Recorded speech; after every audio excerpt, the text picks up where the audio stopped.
नमस्कार, capital TV Bihar देख रहे हैं आप और मैं हूं आपके साथ दिव्या सिंह। बिहार के स्पेशल स्टोरी में आपका स्वागत है। बिहार में तमाम सियासी उठापटक के बाद एनडीए की सरकार बन गई और विपक्ष को बड़ा झटका लगा। इन सब के बीच हिंदुस्तानी अवाम मोर्चा के संरक्षक जीतन राम मांझी भी खूब चर्चा में रहे। बिहार में उठे सियासी तूफान के बीच जीतन राम मांझी को लेकर अलग अलग खबरें खूब आई। कभी उनके तरफ से एक ही विभाग मिलने पर नाराजगी जताई गई, तो कभी आरजेडी से हाथ मिलाने की अटकलें तेज हो गई। फ्लोर टेस्ट से पहले खूब बवाल देखने को मिला। हालांकि नीतीश सरकार ने अपना बहुमत हासिल किया और बड़ी जीत दर्ज की, लेकिन एक बार फिर से जीतन राम मांझी का बयान सामने आया है, जिसने नीतीश कुमार की टेंशन बढ़ा दी। बिहार की सियासत में फिर होगा खेल। मांझी के बयान ने नीतीश की बढ़ाई टेंशन।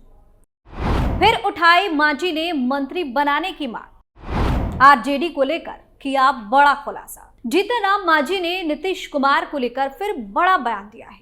इतना ही नहीं, अंदर की कुछ बातें बताकर अपनी डिमांड भी रखती है। स्टोरी में आगे बताएंगे कि कैसे बची नीतीश कुमार की कुर्सी। लेकिन सबसे पहले बात मांझी के डिमांड की, जिसने एक बार फिर से नीतीश कुमार को टेंशन में डाल दिया। बिहार के पूर्व मुख्यमंत्री और हिंदुस्तानी अवाम मोर्चा के संरक्षक जीतन राम मांझी ने एक बार फिर अपनी पार्टी से एक और मंत्री बनाने की मांग उठाई है। उन्होंने मुख्यमंत्री नीतीश कुमार से कहा कि वे हमको एक और मंत्री देंगे तो अच्छा है और नहीं देंगे फिर भी अच्छा है, लेकिन ये हमारी मांग है। कम से कम 2 मंत्री पद हमें मिलने चाहिए। आगे कहा कि हिंदुस्तानी अवाम मोर्चा चट्टानी एकता के साथ नीतीश कुमार के समर्थन में खड़ी है। अगर मेरे 4 विधायक विधानसभा अध्यक्ष को हटाने में नहीं लगते तो विधानसभा अध्यक्ष की कुर्सी नहीं हटती। उन्होंने कहा कि हमारी बातें नीतीश कुमार से हमेशा होती रहती थी। वह हमेशा कहते थे कि विगत 17 महीनों से जो मैं देख रहा हूं वह 2005 के पहले की स्थिति बनती दिख रही है। नीतीश कुमार बहुत बेचैन रहते थे। आरजेडी के मंत्रियों के कार्यकलापों से नीतीश कुमार खुश नहीं थे। साथ ही कहा कि तत्कालीन शिक्षा मंत्री ज्यादातर सनातन धर्म पर प्रहार करते रहते थे। किसी भी धर्म का अपमान नहीं करना चाहिए। नीतीश कुमार ने सही समय पर सही फैसला लिया। आगामी लोकसभा चुनाव में बिहार की 40 सीट जीतकर नरेंद्र मोदी के गले में बिहार की जनता माला पहनाने का काम करेगी।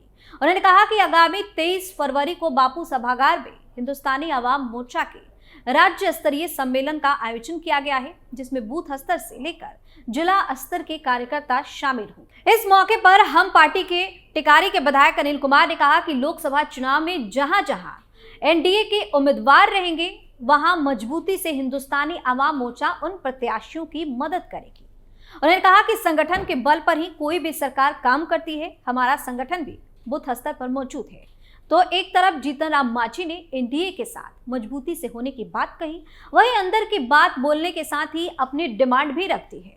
साथ ही नीतीश कुमार की सराहना भी की कि सही समय पर सही फैसला नीतीश कुमार ने लिया है। इन सब के बीच गौर करने वाली बात यह है कि जीतन राम मांझी ने कहा कि अगर मेरे 4 विधायक विधानसभा अध्यक्ष को हटाने में नहीं लगते तो विधानसभा अध्यक्ष की कुर्सी नहीं हटती।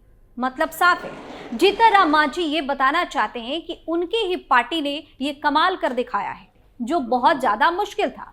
और इन्हीं सब बातों को कहने के बाद बड़े ही चालाकी से उन्होंने अपनी डिमांड भी रख दी है।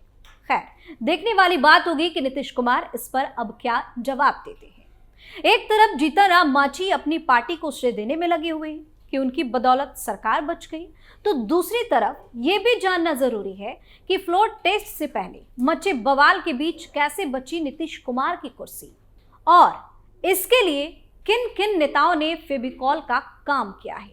इस पर चर्चा आगे करेंगे, लेकिन पहले बता दें कि तेजस्वी यादव का खेला वाला बयान नहीं उनका खेल बिगाड़ दिया। दूसरी तरफ नीतीश कुमार अपनी सरकार बचाने को लेकर शुरू से ही आश्वस्त नजर आ रहे थे, लेकिन 10 फरवरी से जेडीयू के कुछ विधायकों के फोन स्विच ऑफ होने जाने के बाद उनका आत्मविश्वास भी डोलना शुरू हो गया।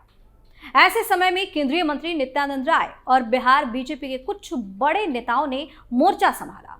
सूत्रों की माने तो विश्वास मत हासिल करने में कई जिले के डीएम और एसपी ने भी पर्दे के पीछे से उनकी काफी मदद की।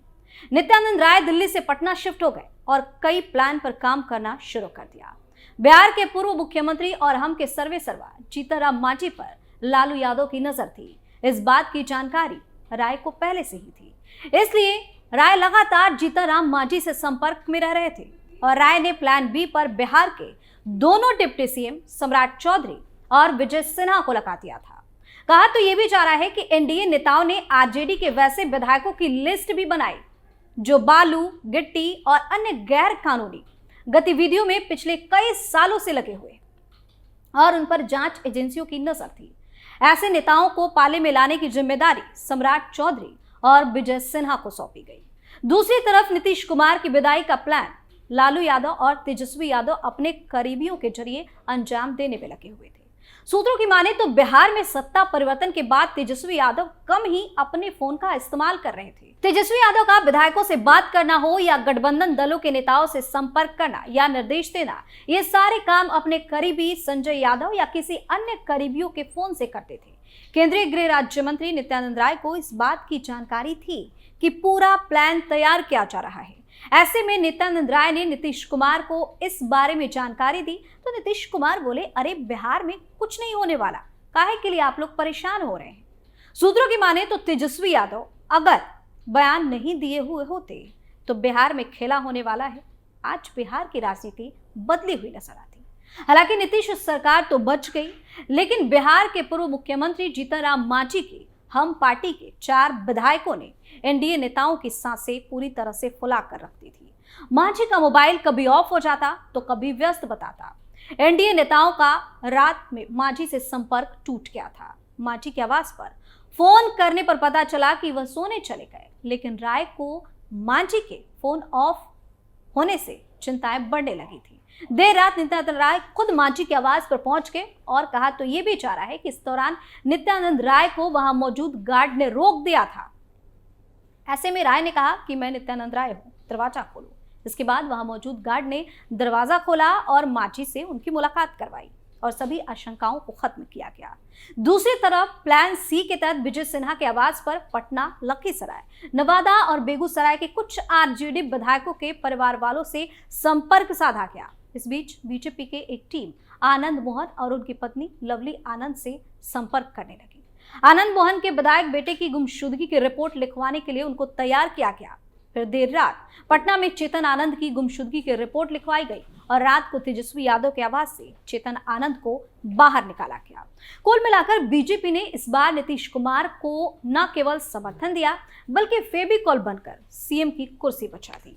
नित्यानंद राय सहित बीजेपी केंद्रीय नेतृत्व के अगर जेडीयू विधायकों के बागी रुख पहले ना भापा होता तो आज बिहार की राजनीति कुछ और ही होती। कहा तो ये भी जा रहा है कि आने वाले दिनों में बिहार के कई बीजेपी नेताओं की किस्मत चमक सकती है तो कुछ हाशिए पर भी जा सकते हैं।